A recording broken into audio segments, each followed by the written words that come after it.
আসসালামু আলাইকুম রহমতুল্লাহ। Hey guys, কি অবস্থা সবার? সকলেই কেমন আছো? আশা করছি সকলেই অনেক অনেক ভালো আছো। অনেকদিন যাবত ভিডিও দেওয়া হচ্ছে না, তাই আজকে ভাবলাম আজকে ফজরের নামাজ নিয়ে একটু ভিডিও নিয়ে চলে আসি। তো গাইস, নামাজের ভিডিও আজকে করতে পারি নাই, জাস্ট ওখানে গেছি আর নামাজে পড়ে কি করছি তাই তোমাদেরকে আজকে একটু বলবো। তার জন্য সকাল সকাল উঠে গেলাম, সকাল সকাল উঠে তাড়াতাড়ি ফ্রেশ হলাম, ফ্রেশ হয়ে আমাদের বাসা থেকে মসজিদ একটু দূরে, তার জন্য একটু ফার্স্টে বের হলাম। তার জন্য হাঁটতে হাঁটতে চলে গেলাম মসজিদের দিকে। তো মসজিদে গিয়ে নামাজ টামাজ পড়ার পর বের হয়ে চলে আসলাম বাহিরের দিকে।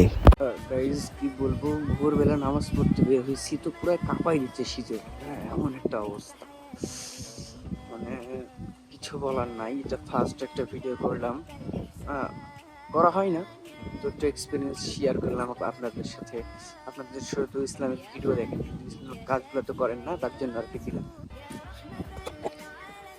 আর একটা কথা গাইজ, নামাজ কেন পড়বেন? হ্যাঁ, আপনি যে অবস্থাতে থাকেন না কেন নামাজটা পড়বেন। যদি আপনি নাপাক হয়ে থাকেন, মানে আপনি গোসল করতে পারছেন না কোনো একটা কারণে, হয়তো শীতের কারণে নাও করতে পারেন, তখন একটা কথা বলি, আপনি তাও নামাজ পড়বেন। কেন পড়বেন?